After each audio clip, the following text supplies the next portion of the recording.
We understand the King is delighted by Princess Catherine's return appearance.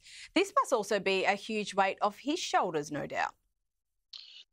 Well, you're right. I mean, just a few weeks ago, it was very uncertain as to what sort of trooping the colour we would see, whether we were going to see the King there, whether he was going to be travelling in a carriage or horseback, how he was feeling on the day. And that's very much, part of the course for the Princess of Wales as well, because as she said herself, that there have been some particularly tough times over the last few weeks and months, and certainly her chemotherapy treatment is obviously going to take its toll. And I think that we've seen both Buckingham Palace and Kensington Palace say that it's very, very much sort of a moving of chess pieces, shall we say. It's very much a case of seeing how they feel on the day. And that will be going forward for not only the King's diary over the summer, but for the Princess of Wales as well. And, while it was fantastic to see her, she said that she wanted to be there for her family. Of course, the King was absolutely delighted that he could have his daughter-in-law there as well. They've shared many very close moments over the last few months going through this cancer treatment sort of side by side,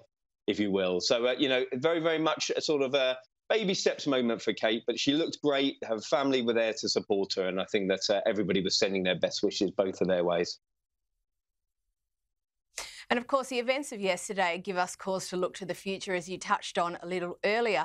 People are already surmising about this, but what in your view do you think that the future months hold insofar as Princess Catherine is concerned? Well, I think the weekend will have certainly taken its toll. She definitely needs to concentrate, as I said, on her rest and recuperation whilst undergoing this cancer treatment. We know that she's not going to be at the Order of the Garter service this week. She won't be at Royal Ascot. I would expect to see the King and the Queen and other members of the royal family at the racing festival over certain days. But I think it's very much a case of sort of getting back to work slowly. We saw her early years. Childhood development program being launched, the business task force just a few weeks ago. We know that she was totally across that report, which is going to go on to some fantastic things later on the year, I'm sure.